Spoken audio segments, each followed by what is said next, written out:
अस्सलाम वालेकुम। उम्मीद है कि आप सब खैरियत से होंगे। तो आज हम अपना नेक्स्ट लेक्चर स्टार्ट करते हैं, जो कि हमारे पास है न्यूक्लियस। तो न्यूक्लियस क्या है कि basically control centre of the cell होता है। जिस तरह हर किसी भी स्टेट का, कंट्री का एक दारुल हुकूमत होता है, जहाँ से मतलब उस कंट्री को रन किया जाता है। तो इस तरह जैसे पाकिस्तान का इस्लामाबाद है, इस तरह सेल का भी जो इस्लामाबाद है, दैट इज़ न्यूक्लियस। तो जो फर्स्ट टाइम इसकी मतलब प्रेजेंस था वो 1831 में रॉबर्ट ब्राउन एक साइंटिस्ट था, उसने इसको डिस्कवर किया था। जो इसकी फर्स्ट डिस्कवरी थी वो अनडाउटली मतलब यानी कि उसकी कोई ज़्यादा वो नहीं था कि हमने न्यूक्लियस डिस्कवर किया है। तो क्योंकि ये इतना ये मैनी सेल में प्रोमिनेंट नहीं होता, लेकिन जब इसको first time darkly surrounded cytoplasm से किया गया था, तो तब ये प्रोमिनेंट हुआ था। यानी कि तब ये कहा गया था कि सेल के अंदर एक प्रॉपर न्यूक्लियस प्रेजेंट है। तो ये क्या होता है कि it control the life and activities of cell, मतलब सेल का कंट्रोल सेंटर है। एनिमल सेल में ये सेंट्रल स्पेस में प्रेजेंट होता है, जबकि प्लांट सेल में ये एक पेरिफेरी की तरफ पुश होता है। पुश क्यों होता है? जब मैंने आपको वैक्यूल टॉपिक पढ़ाया था तो उसमें ये बहुत अच्छी तरह बताया था कि प्लांट्स में क्या होता है, एक लार्जर वैक्यूल होता है, जिसकी वजह से जो हमारा न्यूक्लियस होता है वो एक तरफ पुश किया जाता है और पेरिफेरी की तरफ प्रेजेंट होता है। तो न्यूक्लियस ये इरेगुलर शेप भी हो सकता है, स्फेरिकल शेप का भी हो सकता है। आमतौर पर सेल में यानी कि एक न्यूक्लियस होता है और सेल को मोनोन्यूक्लिएट कहते हैं। इसी तरह 2 न्यूक्लियस होंगे तो बाई न्यूक्लिएट, 3 न्यूक्लियस होंगे तो ट्राई न्यूक्लियोड, इस तरह सो ऑन। तो और मल्टीपल न्यूक्लियस भी सेल के अंदर प्रेजेंट हो सकते हैं, उन्हें मल्टी न्यूक्लिएट कहते हैं। तो न्यूक्लियस सिर्फ विजिबल होता है जब सेल एक नॉन डिवाइडिंग स्टेज में होता है, यानी कि जब सेल हमारा डिवाइड नहीं कर रहा होता तो तब हमारा न्यूक्लियस विजिबल होता है, अदरवाइज़ न्यूक्लियस प्रेजेंट नहीं होता। तो इसी वजह से इसकी जो फर्स्ट डिस्कवरी थी वो भी कोई इतनी ज़्यादा क्लियर नहीं थी। तो इसमें के अंदर क्या होता है, ये क्रोमैटिन नेटवर्क इसके अंदर प्रेजेंट होता है, जो कि सोलबल शेप होता है, जिसको हम न्यूक्लियोप्लाज्म कहते हैं। ये दो चीज़ें इसके अंदर प्रेजेंट होती हैं। तो डिवाइडिंग सेल में जो न्यूक्लियस होता है वो डिसअपियर हो जाता है और क्रोमैटिन मटेरियल, यानी कि जिस तरह हमारे पास क्रोमोसोम्स हैं वो प्रेजेंट होते हैं। तो जो कि हेरिडिटी मटेरियल हैं वो क्रोमोसोम्स के अंदर प्रेजेंट होता है, जो कि हमारे पास all the activities of cell को कंट्रोल कर रहे होते हैं। डीएनए और आरएनए हैं और कुछ प्रोटीन्स हैं और एंजाइम्स हैं, इनकी जो केमिकल कंपोजिशन है ये मिलके हमारे पास न्यूक्लियस बना रहे होते हैं। तो न्यूक्लियस के पास क्या होता है, न्यूक्लियर मेम्ब्रेन होती है, न्यूक्लियोलस होता है, न्यूक्लियोप्लाज्म होता है और क्रोमोसोम्स होते हैं। तो हम basically one by one in सभी को देखते हैं। First one is nuclear membrane. तो न्यूक्लियस एक डबल मेम्ब्रेन से मतलब सराउंडेड होता है, जिसको हम न्यूक्लियर मेम्ब्रेन कहते हैं, जो कि न्यूक्लियर मटेरियल को साइटोप्लाज्म से सेपरेट करती है। तो ये बेसिकली इसको हम न्यूक्लियर इन्वेलप कहते हैं, जो कि 2 मेम्ब्रेन्स होती हैं। आउटर मेम्ब्रेन जो होती है वो कंटीन्यूअस होती है एंडोप्लाज्मिक रेटिकुलम के साथ, जबकि जो इनर मेम्ब्रेन होती है न्यूक्लियस की वो न्यूक्लियर कंटेंट के साथ यानी कि प्रेजेंट होती है। तो जो आउटर और इनर मेम्ब्रेन यानी कि 2 मेम्ब्रेन्स के दरमियान कुछ सर्टेन पॉइंट्स पे पोर्स होते हैं, इनको हम कहते हैं न्यूक्लियर पोर्स। और न्यूक्लियर पोर्स बेसिकली क्या है, न्यूक्लियर पोर्स हमारे पास अलाउ करते हैं यानी कि एक्सचेंज ऑफ मटेरियल को बिटवीन न्यूक्लियस और साइटोप्लाज्म, यानी कि साइटोप्लाज्म और न्यूक्लियस के दरमियान जितनी भी मटेरियल की चेंज होती है वो इन्हीं न्यूक्लियर पोर्स के थ्रू होती है। और जो न्यूक्लियर पोर्स हैं ये वेरिएबल हो सकते हैं, ये सेल पर डिपेंड करते हैं। तो यानी कि जब हमारे पास अनडिफरेंशिएटेड सेल होते हैं, जैसे कि एग सेल है, उनके अंदर नंबर ऑफ पोर्स यानी कि 30,000 पर न्यूक्लियस तक हो सकते हैं, जबकि डिफरेंशिएटेड सेल जो होते हैं उनके अंदर 3 to 4 पोर पर न्यूक्लियस, यानी कि इनकी एक्टिविटी पर डिपेंड करता है कि सेल ने फंक्शन क्या परफॉर्म करना है, दैट्स। तो हर पोर हमारे पास उसका डेफिनेट स्ट्रक्चर होता है, जो कि अपनी से गुजरने वाली ट्रैफिक को कंट्रोल करता है। नेक्स्ट है न्यूक्लियोलस।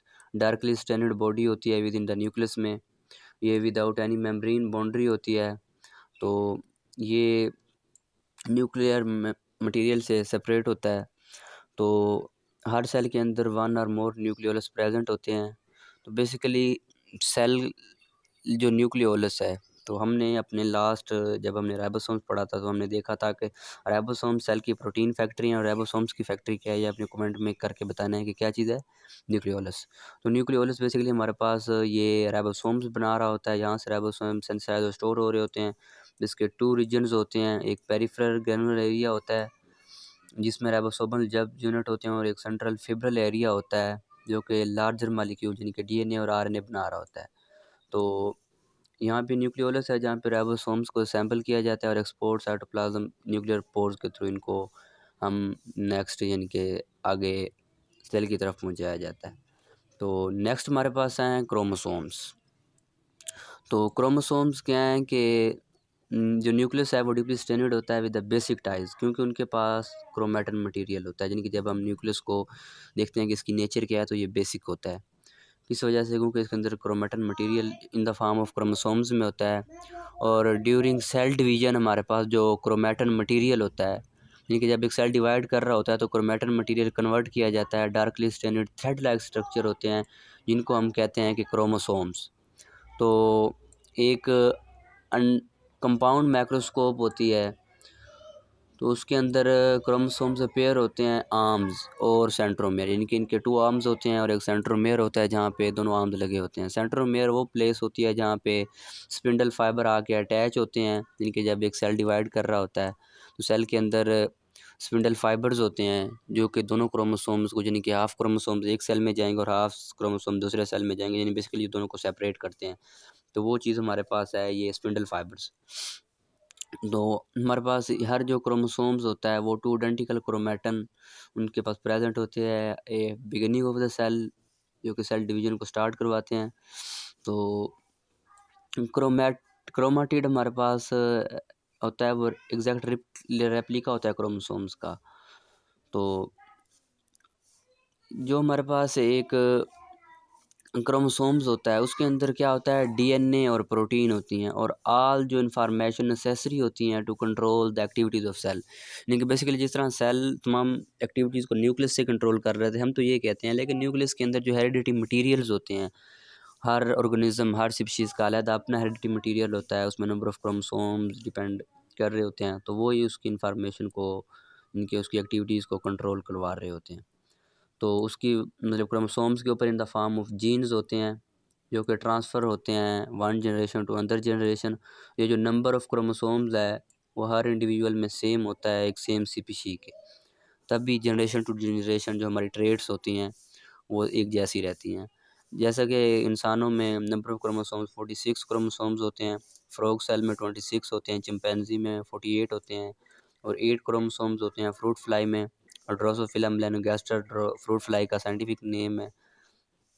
और 16 क्रोमोसोम्स होते हैं अनियन में, और 48 क्रोमोसोम्स होते हैं पोटैटो में, और 14 क्रोमोसोम्स होते हैं गार्डन पी में। ये जो नंबर ऑफ़ क्रोमोसोम्स होता है ये नॉर्मली बॉडी सेल में इनके डिप्लॉयड होते हैं, यानी कि जितने भी हमारे सेल होते हैं उनके अंदर 2n फॉर्म के अंदर इनके क्रोमोसोम्स प्रेजेंट होते हैं, और हैप्लॉइड क्रोमोसोम्स प्रेजेंट होते हैं in the parent germ cell में। यानी कि जिस तरह हमारे पास स्पर्म और एग से जब ज़ायगोट बनता है, ज़ायगोट के अंदर 2n क्रोमोसोम्स होते हैं, लेकिन स्पर्म के अंदर भी हाफ क्रोमोसोम्स 23 होते हैं और एग के अंदर भी 23 होते हैं। जब दोनों मिलते हैं तो 46 क्रोमोसोम्स हो जाते हैं। एक ह्यूमन स्पर्म जो है उसके अंदर 23 हैं और ड्रोसोफिला के अंदर फिर 4 होंगे, इस तरह, यानी कि आप उनको हाफ कर लीजिएगा। तो ये हमारे पास क्रोमोसोम्स का और न्यूक्लियस का स्ट्रक्चर है। पहले हम क्रोमोसोम्स का स्ट्रक्चर देखते हैं। ये देखें क्रोमोसोम्स है, ये वाला रीजन हमारे पास काइनेटोकोर है, ये उसके सिस्टर क्रोमाटिड्स यानी कि सेम है, और ये उसका इनके आर्म्स हैं जिन्हें हम कहते हैं, इन्हें हम सिस्टर क्रोमाटिड्स कहते हैं।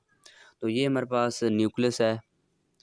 तो न्यूक्लियस ये जो वाला रीजन है इसको हम कहते हैं, ये हमारे पास न्यूक्लियोप्लाज्म है। ये क्रोमैटिन नेटवर्क है इनके क्रोमोसोम्स का। ये न्यूक्लियर इन्वेलप है।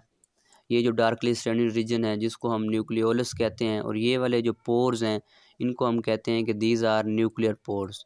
न्यूक्लियर पोर्स क्यों हैं? क्योंकि यही इन्हीं से के थ्रू, यानी कि न्यूक्लियस के अंदर बनने वाली सब चीज़ें आउटसाइड द न्यूक्लियस और इनसाइड द न्यूक्लियस मूव कर रही होती हैं। तो ये मेरे पास बेसिकली एक न्यूक्लियस का स्ट्रक्चर है, डबल मेम्ब्रेनस है। और अगर आपको यहाँ तक कोई भी चीज़ यानी कि समझ नहीं आ रही तो आप कमेंट सेक्शन में पूछ सकते हैं, और अगर वीडियो अच्छी लगे तो वीडियो को लाइक और चैनल को भी सब्सक्राइब कीजिएगा। अपना बहुत सारा ख्याल रखिए। अल्लाह हाफिज़।